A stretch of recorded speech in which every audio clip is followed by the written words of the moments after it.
우리 다 같이 주 이름 찬양. 주 이름 찬양. 교회 강물을 흐르는 고요한 땅에 살 때 주님 찬양해.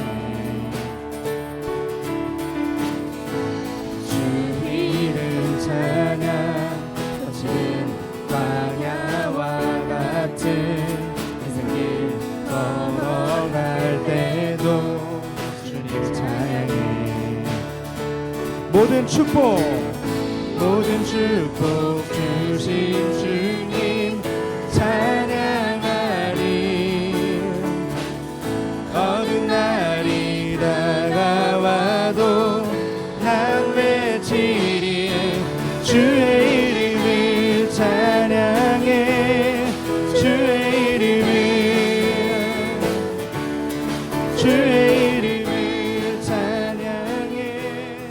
영화로운 주 이름 찬양. 주 이름 찬양. 주 이름 찬양. 햇살이 나를 비추고 만물이 새롭게 될 때 주님 찬양해. 주 이름 찬양. 가는 길 험할지라도 고통이 따를지라도 주님 찬양해. 모든 축복 주신 주님 찬양하리. 어두운 날이 다가와도 난 외치리. 주의 이름을 찬양해. 주의 이름을 찬양해. 영화로운 주. 우리 한 번 더 주의 이름을 찬양해. 주의 이름을 찬양해. 영화로운 주 이름 찬양. 주님은 주시며 주님은 찾으시네. 내 맘에 하는 말 주 찬양합니다. 주님은 주시며 주님이 주시고 주님이 찾으시는 분도 주님이십니다.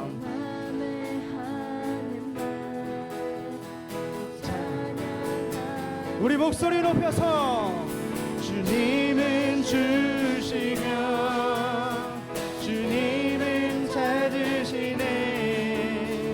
내 맘에 하는 말 주 찬양하. 우리 마지막으로 주님은 주시며 주님은 찾으시네. 어떤 상황에도 내 맘에 하는 말 주 찬양합니다. 예. 주의 이름을 찬양해. 주의 이름을 찬양해. 영화로운 주 이름 찬양. 주의 이름을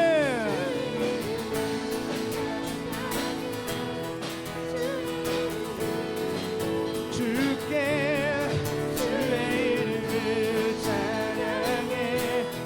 영화. 우리 마지막으로 주의 이름을 찬양합니다. 주의 이름을 찬양해. 주의 이름을 찬양해. 영화로운 주 이름 찬양. 우리 어떤 날이 다가와도 우리 주님의 이름을 찬양하며 나가길 원합니다. 아멘.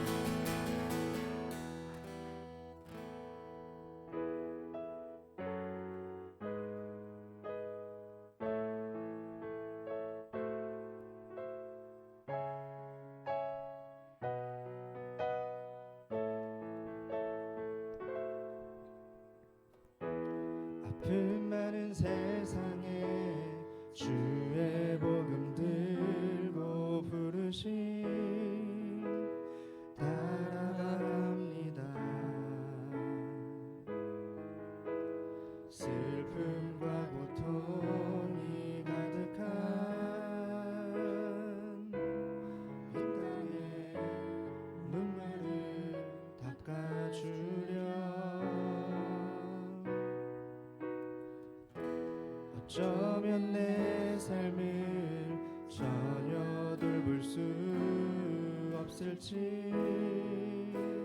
모르겠지만 나를 보내시고 무너진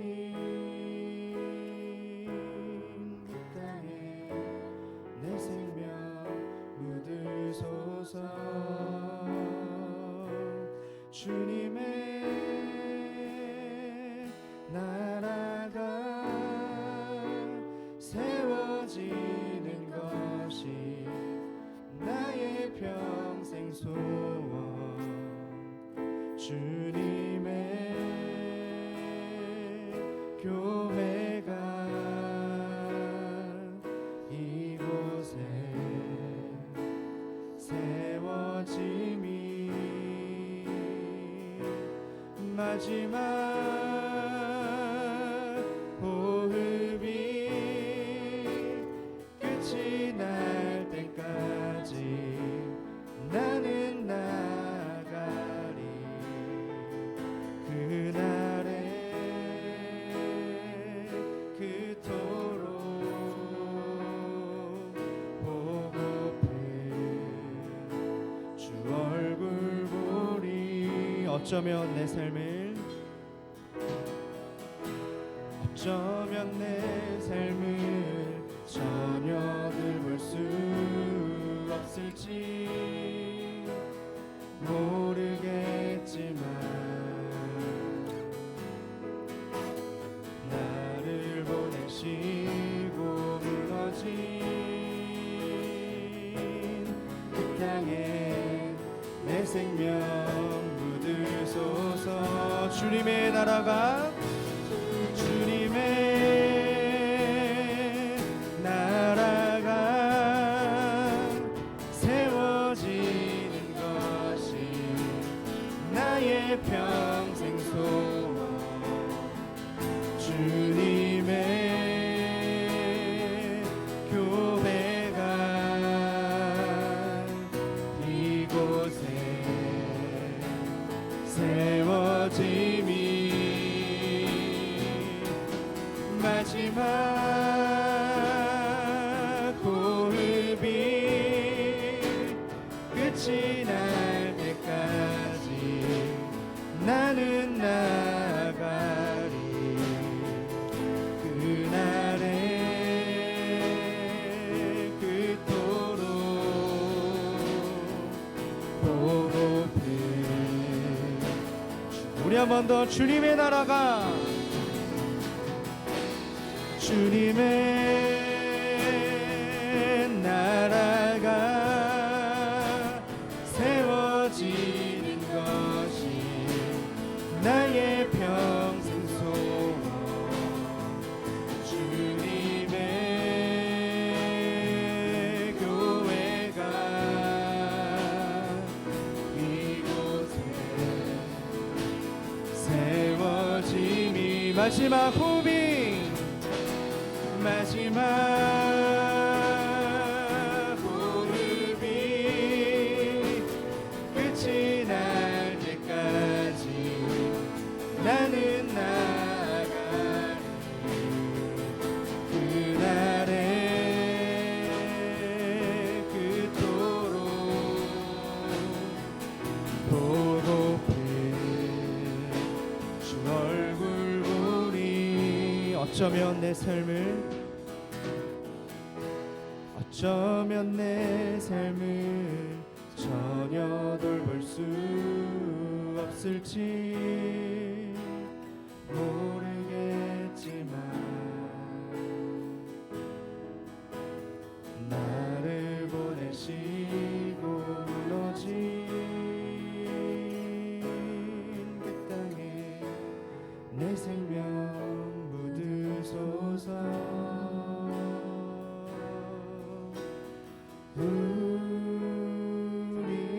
우리의 심령 주의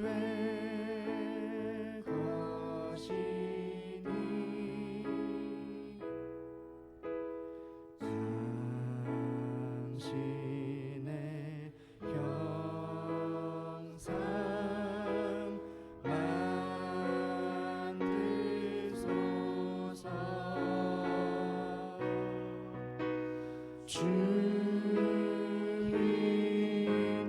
따라 살아갈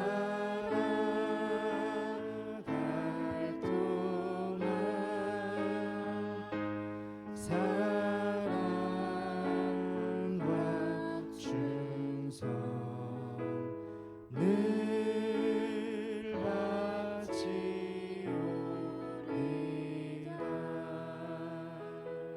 아멘. 우리 시간 기도하기를 원합니다.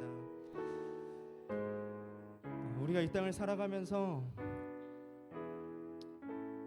주님을 닮아가기 원하고 주님의 말씀을 따라 살아가기를 원합니다. 그 모습이 때로는 세상을 살아가기에는 많이 힘겨울 수 있고 괴로울지도 모르겠습니다. 그러나 우리가 이 시간 이 예배를 통해서 주님을 내가 만나고 주님의 성령의 불이 내 안에 뜨겁게 타오르고 내가 주님을 바라보고 나아갈 때 내가 그 말씀으로 살아갈 수 있게 되고 그 말씀으로 살아감으로써 이 세상에 주의 복음을 전하며 살아갈 수 있을 줄로 믿습니다. 내 힘으로 할 수 없고 내 능력으로 할 수 없습니다. 우리가 이 시간 그것을 고백하기 원하고 이 시간 주님 나와 함께하여 주시옵소서. 주님이 오늘 말씀을 통하여서 나에게 말씀하여 주시옵소서. 그 말씀이 내 말씀이 되게 해주시고 나의 생명이 되게 해주시옵소서. 그래서 내가 오늘 이 예배를 드림으로써 주님을 가득 내 마음에 품고 세상으로 나아가겠습니다 라고 오늘 같이 기도하고 계속 예배 드리도록 하겠습니다. 기도하시겠습니다. 께서 저희에게 주신 말씀은 데살로니가후서 2장 13절에서 17절 말씀입니다. 저 한 절, 여러분 한 절 교독하시겠습니다. 주께서 사랑하시는 형제들아, 우리가 항상 너희에 관하여 마땅히 하나님께 감사할 것은 하나님이 처음부터 너희를 택하사 성령의 거룩하게 하심과 진리를 믿음으로 구원을 받게 하심이니,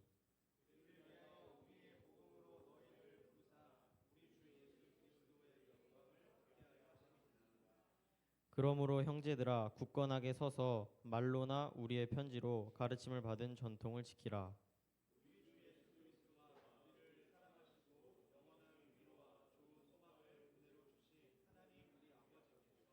함께 읽겠습니다.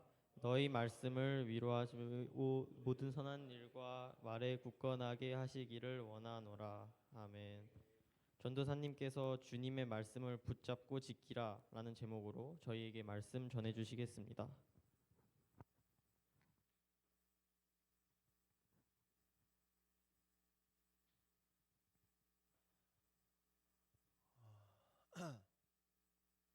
와, 다 휴가 갔나? 고3에겐 휴가가 없지, 그렇지? 우리 같이 인사하겠습니다. 안녕.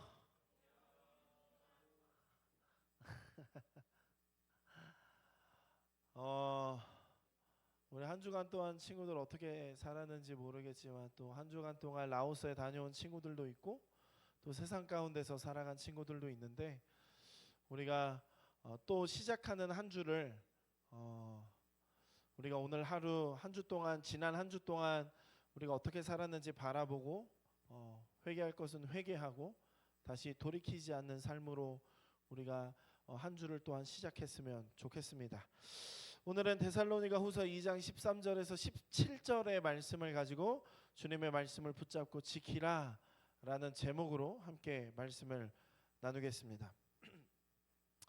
세상에 있는 사람들은 보통 한 가지 이상의 것에 어떤 것에 붙잡혀서 살아가고 있는 것을 보게 됩니다. 이 말은 사람들은 세상 가운데에서 돈이나 힘이나 성적이나 뭐 SNS 같은 것을 붙잡고 살아간다고 해도 과언이 아닌 것 같은데 특별히 사람들은 그들이 붙잡는 그것들이 없이는 살 수 없다고 생각하며 살아가는 것 같습니다. 그리고 사람들이 무언가를 꼭 붙잡고 살아간다라고 하는 것은 어떻게 보면 그것에 꽉 붙잡혀서 살아가고 있다고 생각해도 좋을 것 같습니다. 그렇다면 우리가 한번 생각해 봤으면 좋겠습니다. 우리 고등부 친구들은 무엇을 붙잡고 살아가고 있는지 아니면 어떤 것에 붙잡혀서 살아가고 있는지 한번 생각해 봤으면 좋겠습니다. 여기에 있는 우리 고등부 친구들도 세상의 사람들과는 별 다를 바 없이 세상의 것에 꼼짝없이 붙잡혀서 살아가고 있는 모습은 아닐지 한번 생각해 봤으면 좋겠습니다. 우리는 오늘 데살로니가 후서 2장 13절 이하의 말씀을 통해서 우리는 무엇에 붙잡혀 살아가고 있으며 또한 그것을 내려놓고 우리는 과연 어떤 것에 꼭 붙잡고 살아가야 할지 한번 살펴보고 우리가 결단하는 시간이 우리 안에 있었으면 좋겠습니다. 먼저 오늘 본문 2장 13절 이하의 말씀을 나누기 전에 앞서서 우리는 바로 앞에 기록되어 있는 데살로니가후서 2장 1절부터 12절의 내용을 간략하게 이해할 필요가 있는데, 당시에는 거짓 교사들이 지금 말하면 이단들이 이곳저곳 순회하면서 잘못된 가르침들을 전하여서 성도들을 미혹하는 일이 많이 있었습니다. 그래서 바울은 데살로니가후서 2장 3절에서 누가 어떻게 하여도 너희가 미혹되지 말라라고 말하면서 데살로니가 교인들에게 경고하고 있는 것을, 권고하고 있는 것을 보게 되어집니다. 2장 3절입니다.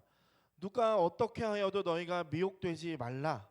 먼저 배교하는 일이 있고 저 불법의 사람 곧 멸망의 아들이 나타나기 전에는 그날이 이르지 아니하리니. 우리는 사람들이 많이 다니는 곳에서 종종 이단들을 마주하게 되는 것 같습니다. 전사님이 한 8년 전에 프랑스에 다녀왔는데 그때 베르사유 궁전을 갔었는데 베르사유 궁전 앞에서 여호와의 증인이 포교 활동을 하고 있더라고요.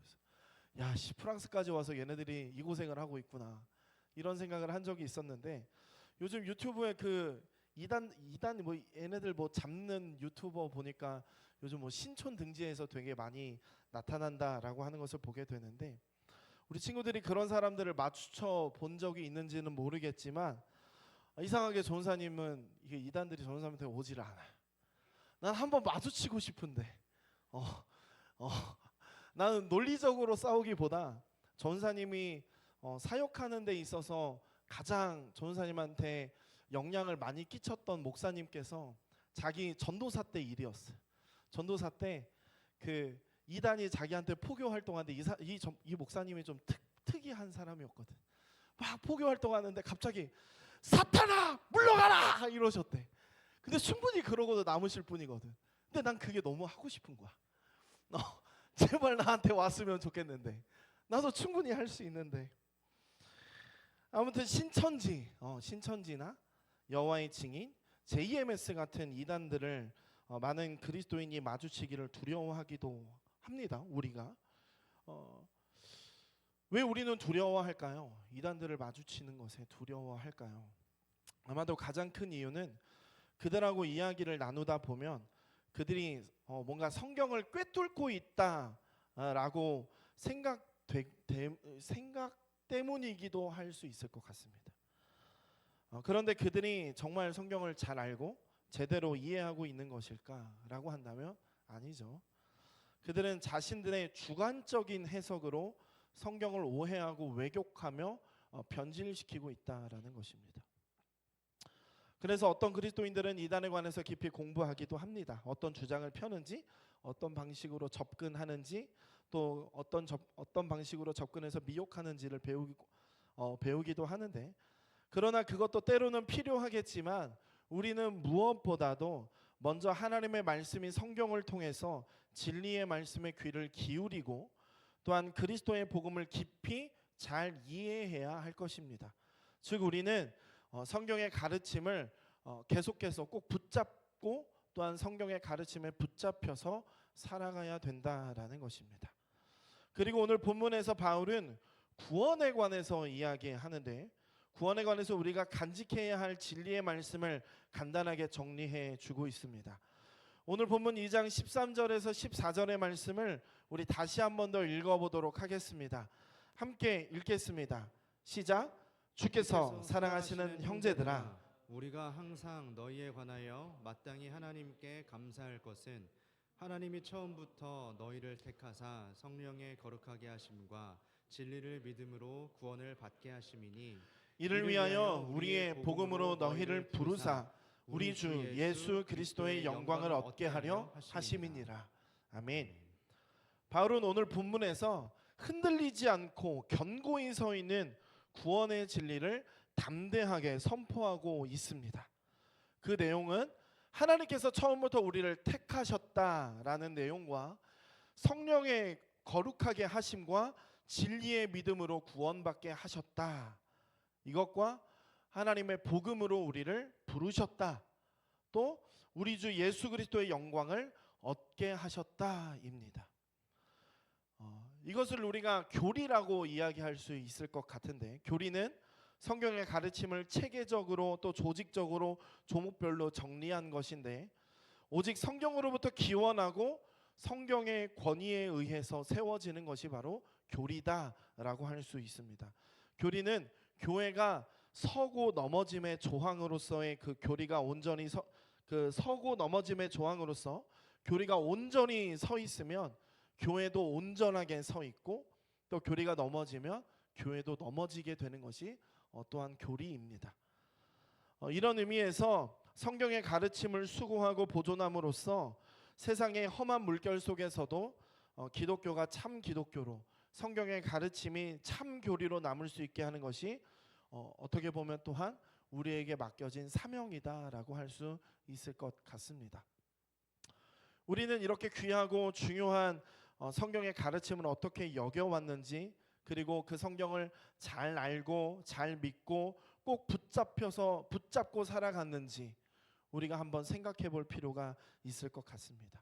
교리를 그저 어렵고 난해하다며 복잡하다는 말로 치부하여 그 어떤 고귀한 진리로 경솔하게 여긴다면 우리는 이단의 공격에 힘없이 넘어질 수밖에 없고, 교회는 세상의 물결에 무참히 휩쓸려갈 수밖에 없습니다. 바울은 이제 15절에서 그러므로 형제들아 라는 말을 사용함으로써 바울의 권면을 듣는 사람들로 하여금 주의를 기울여서 경청하도록 권고하고 있는데, 15절의 내용 말씀입니다. 그러므로 형제들아 굳건하게 서서 말로나 우리의 편지로 가르침을 받은 전통을 지키라. 이어서 우리가 또 함께 나누어 보면 좋은 말씀이 시편 1편의 말씀인데, 1편 3절에서는 이렇게 말합니다. 그는 시냇가에 심은 나무가 철을 따라 열매를 맺으며 그 잎사귀가 마르지 아니함 같으니 그가 하는 모든 일이 다 형통하리로다. 말씀의 토양 아래 깊이 뿌리를 내린 믿음은 성도가 흔들리지 않고 굳건하게 서 있을 수 있는 기반이 되며 하나님께서 보시기에 아름다운 열매가 맺는 터가 된다라고 말합니다. 즉 우리의 믿음은 하나님께서 말씀하신 말씀을 기반으로 한 그 믿음이어야 한다라는 것입니다. 같은 맥락에서 마태복음 7장 말씀을 이어서 보면 7장 24에서 27절의 말씀에서 이렇게 말합니다.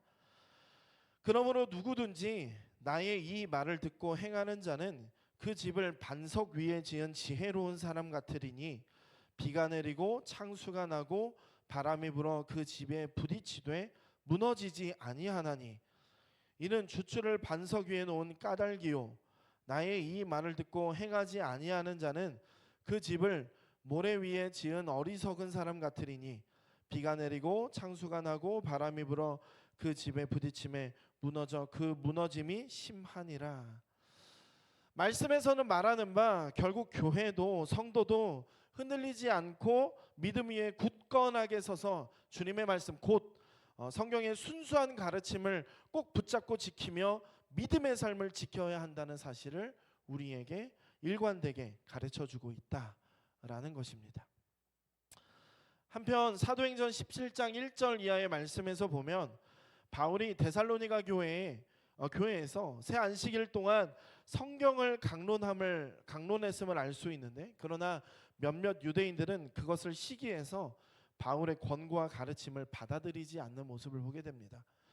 성경을 자세히 보면 바울은 내가 너희에게 전하는 이 예수가 곧 그리스도시니라 라고 17장에서 말하며 복음의 진리를 분명하게 전했지만 듣는 이들은 그것을 믿는 사람과 믿지 않는 사람으로 나누어짐을 볼 수 있습니다. 17장 4절에서 5절입니다. 그 중에 어떤 사람 곧 경건한 헬라인의 큰 무리와 적지 않은 귀부인도 권함을 받고 바알과 신라를 따르나 그러나 유대인들은 시기하여 저자의 어떤 불량한 사람들을 데리고 떼를 지어 성을 소동하게 하여 야손의 집에 침입하여 그들을 백성에게 끌어내려고 찾았으나 라고 말하고 있습니다.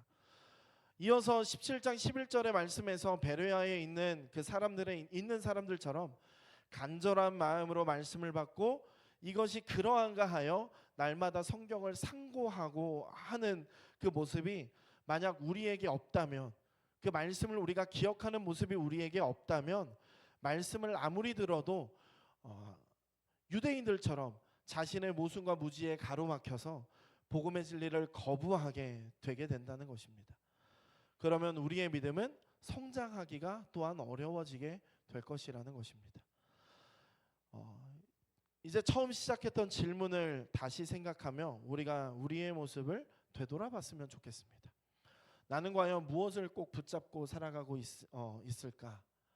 나는 세상에서 돈이 성공이라고 생각하는 것인지, 어쩌면 내가 의지하고 있는 나의 힘일지, 또 성적일지, 또한 그저 나의 삶 가운데서는 그저 유튜브 보는 게 나의 인생의 전부일지.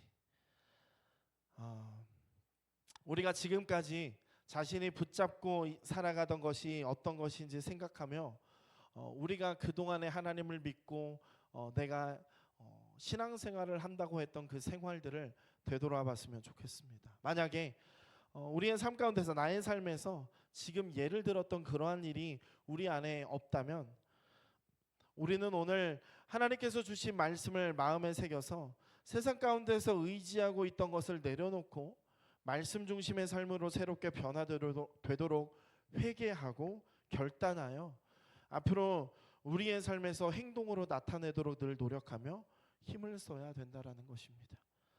우리는 혼탁하고 어지러운 세상의 소리도 마찬가지이며 유대인과 같이 모순과 무지로 가득한 우리의 생각과 사상에 붙잡혀서 살아가서는 안 됩니다.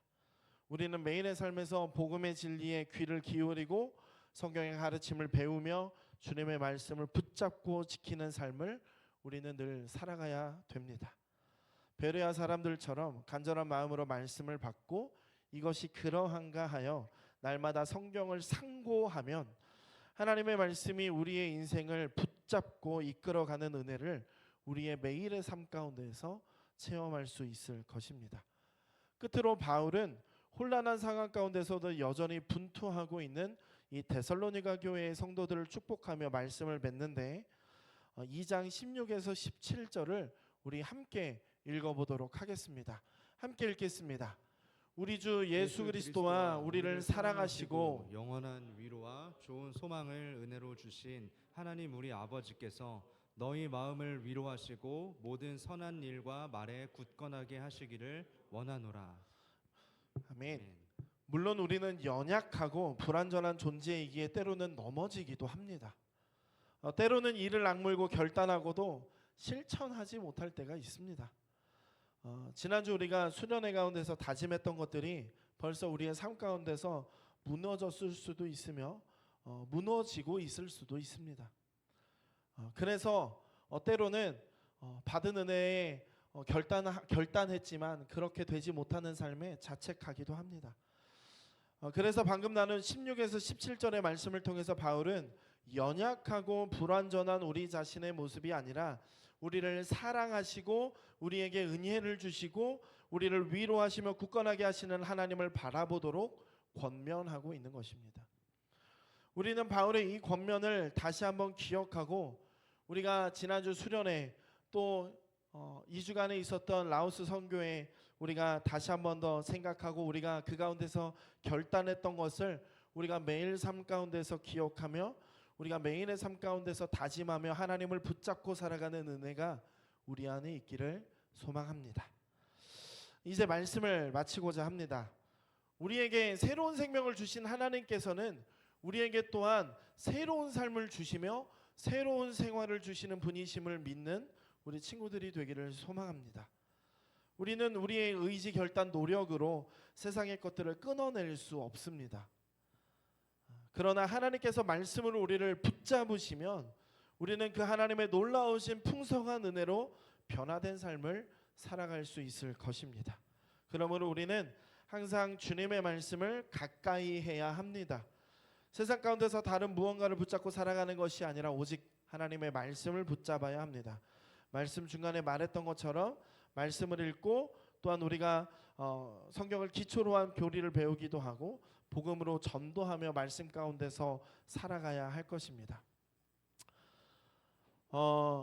그런데 우리가 여기서 조금은 조심스러운 것은 우리가 교리를 배우고 또 성경을 배운다고 하는 것은 지난주에 우리 김태관 선생님께서 광고 시간에 말씀하셨듯이 우리 교회 안에서, 시민의 교회 안에서 해야 한다는 것입니다.